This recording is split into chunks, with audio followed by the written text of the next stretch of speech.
Tayong tatalakayin ngayon po mga kakuya na talagang na ito ay talaga viral ngayon.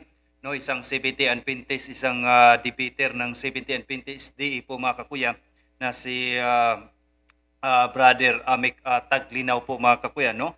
Na isang talagang matindi itong bata na ito, no? Isang brother natin ngayon na talagang matindi ito sa pagdating sa mga debate na hindi talaga ito nagpapatalo po mga kakuya sapagkat ito ay talagang siya ang kumakalaban sa doktrina ng ating inang simbahan. Pero ngayon, siya na po ay isa ng Katoliko, no? Siya nang ganap siyang bilang binyagang Kristiyano na po siya mga kakuya. Siya po si Brother Amik Taglinaw po mga kakuya. So ang pag-usapan natin na mga kakuya, bakit nga ba napakahalaga ang binyag ng mga Kristiyano po mga kakuya? Sapagkat ang binyagan ng mga Kristiyano na napakahalaga nito po mga kakuya, no? So ano bang kahalagahan ng binyag ng mga Kristiyano? Ang pagtanggap bilang anak ng Diyos, no? Sa binyag ng isang tao ay naging bahagi ng pamilya ng Diyos at tinangtanggap bilang anak niya sa pananampalatayang Kristiyano. So ano daw? Ang pagtanggap bilang anak ng Diyos sa pamagitan po yan ng binyag po mga kakuya. Ikalawa, ito ang pinaka-importante po mga kakuya, no, sa binyag ng Katoliko.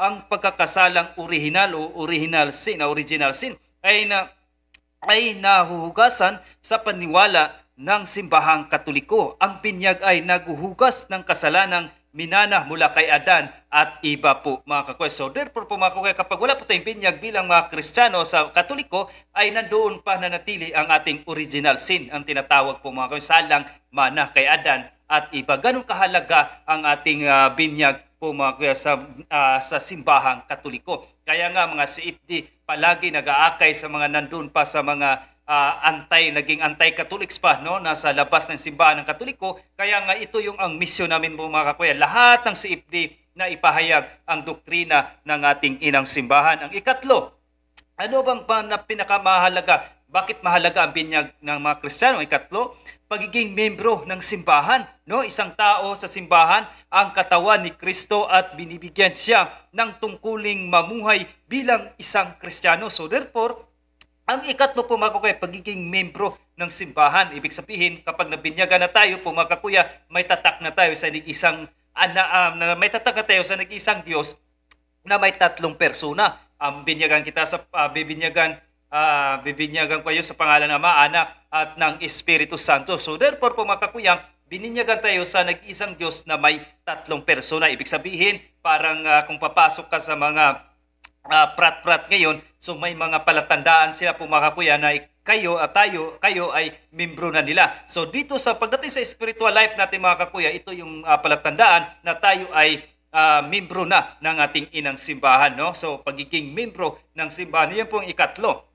Ang pang-apat po mga kakuya, ito ay napakahalaga din ito, ang pagtanggap ng Espiritu Santo. Sa binyag, tinatanggap ng binyagan ang Espiritu Santo na nagumagabay sa kanyang buhay sa pananampalatayang Kristiyano po mga kakuya. So ito ay napakahalaga din, yung pang-apat, pagtanggap ng Espiritu Santo. Ang panglima, ano ba yung panglima po mga kakuya? Ang pagsimula ng buhay ayon kay Kristo. Ibig sabihin, nung tinanggap na natin ang binyag, suot-suot na natin si Kristo po mga kakuya. Kaya mamuhay tayo ayon sa kalooban ng Diyos po mga kakuya. Ito ang unang hakbang sa pagsunod kay Kristo po mga kakuya. Isang panata na mamuhay ayon sa kanyang mga turo po mga kakuya, no? Na yan ang napaka-importante talaga yan po mga kakuya, pagdating yan ang kahalagahan ng binyag ng mga Kristiyano. Kaya nanawagan tayo sa mga anti-Catholics na hindi pa binyagang Kristiyano, no, na aralin nila at magpakumbaba sila, sapagkat kapag may pride nga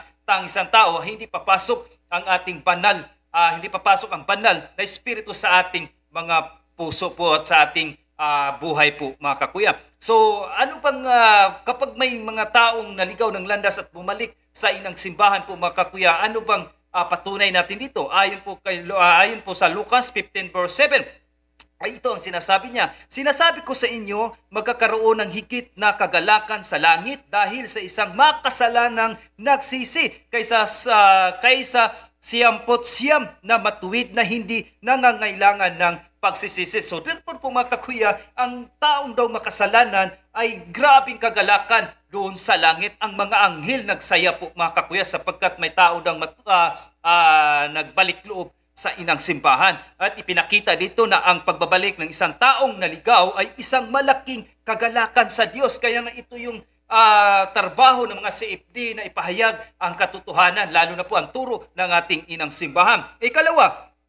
sa Isaiah 44 verse 22, ito ang sinasabi, pinawi ko na ang iyong mga pagsuway na parang ulap, no? Parang ulap at ang iyong mga kasalanan na parang hamog na manunumbalik ka sa akin sapagkat tinubos na kita. So therefore po mga kakuya, mercy on awa at habag ng Diyos talaga, umaasa po tayo dyan po mga kakuya. Hindi sa tao, kundi umaasa tayo sa kapangyarihan ng Diyos sa kanyang habag at awa at pagmamahal sa atin. No? So hinahayag dito na walang hanggang awa ng Diyos sa mga nagbabalik sa kanya po mga kakuya. Kaya nga hindi tayo pwede humatol. Nakalungkot lang ito mga kaibayo natin sa pananampalataya, lalo po ang INC. Ang tinitingnan yung mga taong makasalanan po mga kakuya. No? Yung mga taong makasalanan, kaya dito sa atin mayroong mga kahit gaano kasalanan daw kapag nagbalik yan sa tunay na inang simbahan na tatag nating Panginoong Hesus, grabe ang kagalakan daw ng mga anghel doon sa langit po mga kakuya. No? Ayon po yan dito sa ayon po dito sa Lucas 15 verse 7 po mga kakuya. Ang pangatlo, ano ba yung pangatlo? Sa Joel 2 verse 12 hanggang 13, no?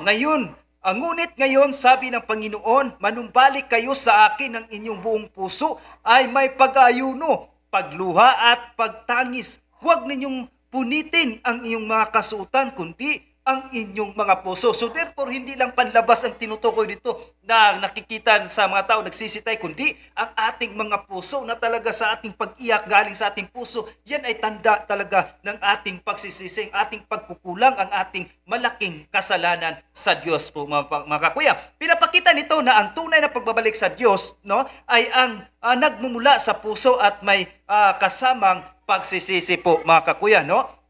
Ang pang-apat, no, Santiago 4 verse 8, anong sabi? Lumapit kayo sa Diyos at lalapit siya sa inyo. Ilinisin ninyo ang inyong mga kamay, no, kayong mga makasalanan, at dalisayin ninyo ang inyong mga puso, kayong may dalawang isipan, no? So therefore pong nangako ang Diyos na siya mismo ang lalapit sa mga handang bumalik sa Kanya. So therefore po mga kuya, nangako ang Diyos, siya talaga ang lalapit sa atin hanggat tayo ay lalapit sa Kanya, no? So, tutulungan talaga tayo ng Diyos po mga kakuya. Yan ang pangako ng ating Diyos po mga kakuya. Nangako ang ating Diyos yan, no? So, ang panglima, no? So, palatandaan natin na ang mga makasalanan nagbabalik loob po mga kakuya. Ito yung mga Bible verse na talagang meron tayong ipakita sa pagmamahal ng Diyos, na kalugod-lugod talaga sa Diyos sa mga taong nagbalik loob, lalo na po sa mga naligaw na po ng landas. Ang